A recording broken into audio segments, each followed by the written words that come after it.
Tangray Japanese ghost stories. Up until the late 1960s, yurei, ghost, films were released in the summer in Japan to tie in with traditional Buddhist Obon celebrations, or the Festival of Spirits. Religion, literature, military history, folklore, kabuki theater and oral storytelling are all hugely influential on the Japanese ghost movie, as is the belief in animism, the idea that literally everything on earth possesses a spiritual essence. Black cats, cursed VHS tapes, apartments and even the internet haunt the protagonists of these stories, with female onryo, vengeful spectres, a predominant force in the genre. Similar visuals emerge in pre-war, post-war and the millennial J-horror yurei films, but their themes diverge to reflect the social changes or political anxieties of the time. With the shifting role of women in society, starlets such as Sumiko Suzuki moved into horror cinema with monster roles such as the bakeneko, ghost cat, in the 1930s. Post-war cinema examined tensions between tradition and modernity, and the impact of conflict, with themes of greed, poverty, female suffering, corruption and grief all manifesting in ghost films. Aside from a few choice titles, the appetite for paranormal activity died down in the 1970s and 80s. In the 1990s, there was a resurgence in the popularity of supernatural tales, specifically marketed towards a young audience. The anthology TV movie series The Haunted School boasted a list of directors that became synonymous with the J-horror boom of the 2000s. Hideo Nakata, Kiyoshi Kurosawa and Takashi Shimizu all directed their own segments, laying the groundwork for their modern spins on ghost stories laced with contemporary worries about family, technology and finances. Their work spawned multiple, long-running franchises including American remakes, reboots and spin-offs. Here are 10 of Japan's spookiest offerings. Number 1. Yugetsu Monogatari, 1953. Director, Kenji Mizoguchi. Kenji Mizoguchi's reworking of Tales of Moonlight and Rain by 18th century author Wada Akinari won the Silver Lion at the Venice Film Festival. It strikes an eerie tone that skillfully blends fantasy with reality to tell a tale about the arrogance of men in times of war. Set in the midst of the 16th century civil wars, it centers on a foolhardy farmer and potter, played by Masayuki Mori, who, blind with ambition, leaves behind his wife and child to seek fortune in the city. The war is shown to have a devastating impact on the family unit and in particular women, who the film shows being forgotten, murdered or forced into prostitution. Legendary Japanese star Michiko Kyo makes an unforgettable entrance as an enchantress spectre, accompanied by the ominous score by acclaimed composer Fumio Hayasaka. The grounds of her ghostly mansion are given an otherworldly quality by cinematographer Kazuo Miyagawa. Dreamy lakeside views and carnal pleasures tempt the farmer to be unfaithful to his wife. The film concludes with a technically remarkable and lamenting denouement that confronts the folly of greed and lust. Number 2. The Ghost of Yotsuya, 1959. Director, Nobuo Nakagawa. This popular onryo story, based on a kabuki play by Nanbaku Tsuruya from 1825, takes inspiration from real life and boasts multiple film adaptations. In Nobuo Nakagawa's version, Shigeru Amaki plays a ruthless ronin called Iman who surreptitiously murders the father of Oiwa, the woman he wishes to marry. Soon after, he hits the road with Oiwa under the guise of avenging her father's death, but instead hatches a cruel scheme that ends in betrayal and murder. The fury of a maddened woman is truly the greatest horror there is, states an opening quote, and Nakagawa makes Oiwa's pain palpable not only in life but also in death with an extensive, grotesque body horror sequence. Her anger is vividly realized as vengeance is served through guilt-ridden, nightmarish hallucinations and brutal swordplay. Women's lives and fortunes were dictated by marriage in the Edo period, and the film depicts the real price of transactional relationships. Number 3. Pitfall, 1962. Director, Hiroshi Teshigahara. By far the sweatiest ghost story you'll ever see, this haunting slice of social realism and existential dread evokes the spirit of Jean Cocteau and imagery of Louis Buñuel to capture the civil unrest of the era. Hiroshi Teshigahara coined his debut feature, which he adapted with Kaba Abe from the latter's play, a documentary fantasy. It also takes on the form of police procedural and political critique of the exploitation of labor workers, specifically coal miners. A vicious scheme to pit the trade unions against one another results in the murder of a single father who reanimates as a spirit, only to find his pleas to help find his killer fall on deaf ears. As this innocent victim of a cruel system wanders a little ghost town, his cries of frustration and anguish pierce the striking landscapes, where abandoned slag heaps and mines threaten to swallow up all who enter. The film asks, must a man become a demon just to survive? And as his orphan child wanders alone, observing ruthless injustices carried out in the name of capitalism, the outlook isn't hopeful. Number 4. Quetta, 1964. Director, Masaki Kobayashi. This epic, Oscar-nominated omnibus, adapted from 4 supranational tales by Lafcadio Hearn, is a feast for the senses. Highly stylized, this was Masaki Kobayashi's first film in color and at the time the most expensive Japanese film to date. Hand-painted sets, heaps of dry ice and an expressive score by prolific composer Tarutake Mitsu all merged to create an immersive and surreal ambience. The opening 2 vignettes, The Black Hare and The Woman of the Snow, feature tragic romances and broken vows. A female onryo with powerful, long hair materializes in the first, while the second reworks a classic tale about a spirit who breathes death into men. The final yarns, Hoichi the Earless and In a Cup of Tea, both display an affection for the art of storytelling and the beauty of the written word.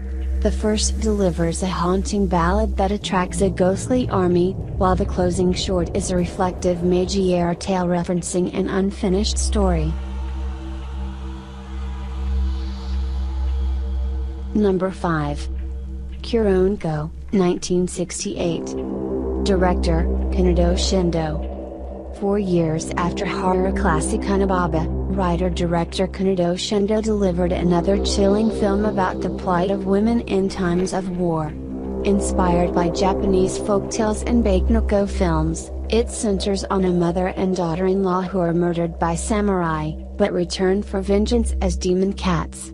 The women spend their time seducing and sucking the blood of all samurai warriors, until they are faced with their fading humanity when the man at the house returns from war and appears on their doorstep.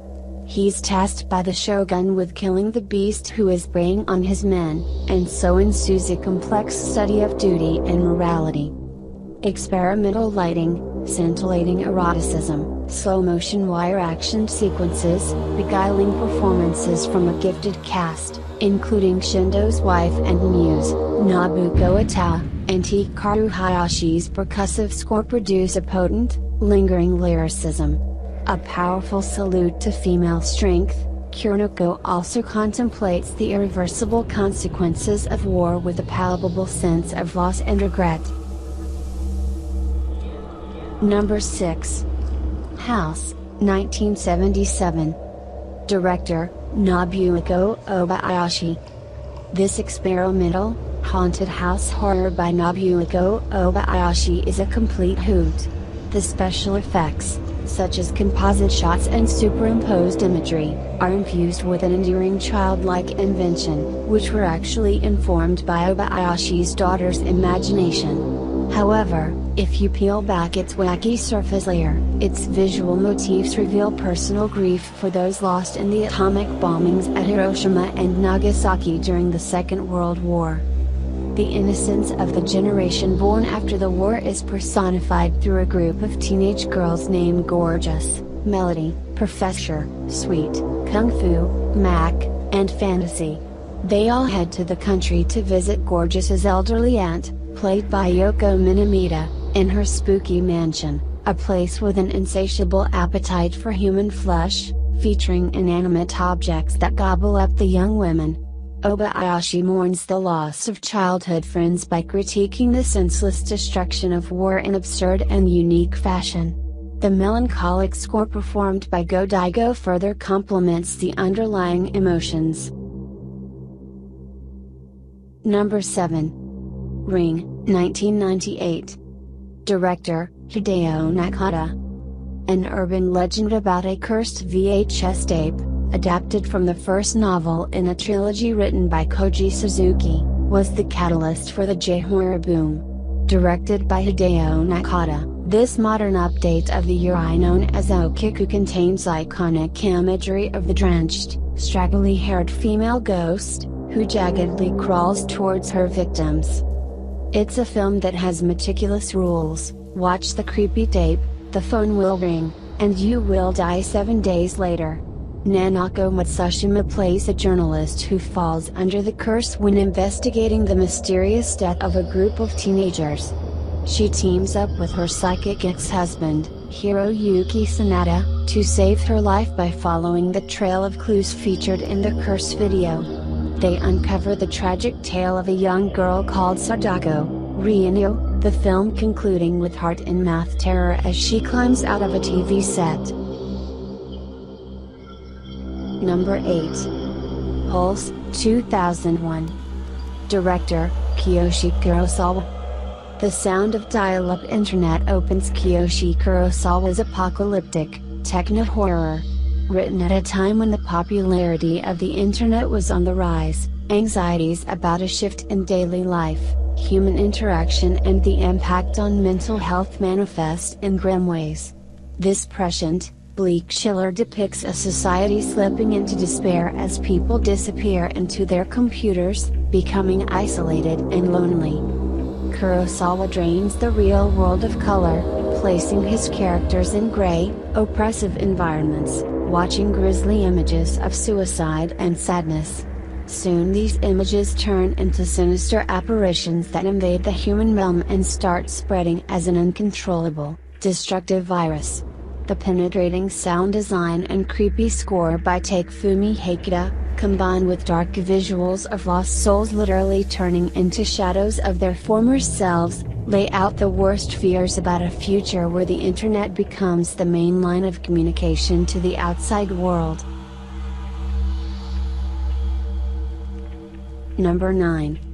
Dark Water, 2002. Director, Hideo Nakata. A woman going through a nasty divorce drowns in the depths of despair in Hideo Nakata's eerie and heartbreaking adaptation of a short story by Koji Suzuki. Yoshimi's Hitomi Kuroki, emotional and financial turmoil are compounded with a past trauma that comes back to haunt her in the form of spirits, mysterious sweat patches and growing damp in her apartment. Preying on a parent's worst fears, danger lurks just round the corner, as does a custody battle, threatening to snatch away Yoshimi's 5-year-old daughter. As the pressures of work and motherhood build up, and with no one to turn to, panic sets in.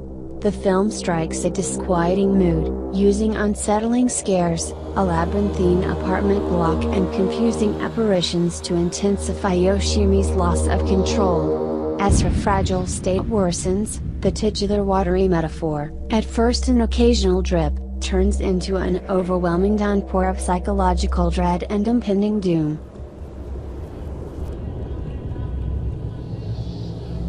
Number 10. The Grudge, 2002. Director, Takashi Shimizu. The family home becomes a frightening place in writer-director Takashi Shimizu's claustrophobic horror. Shimizu has stated that Ta Dance Theater inspired the look of his pale contorted ghosts, who he adorned with thick white paint to chilling effect. The striking appearance of mother and son ghosts, Kayako, Takako Fuji, and Toshio Seki, Ui Ozeki, are iconic in modern horror, as is the ominous staircase from which they first ascend. Killed by a jealous husband, Kayako's rage gathers in the place where she was murdered and curses anyone who crosses the threshold of her home, including a volunteer social worker. The vengeful spirits of the Sekai house kill indiscriminately, emitting creepy noises such as drawn-out croaks and meows. The disturbing sound design amps up the tension as Shimizu leads the viewer through tortuous deaths and a residence haunted by neglect, violence and domestic terror. Shimizu plays with chronology, following Kayako as she stalks and terrorizes her victims, and eventually circling back to her tragic backstory.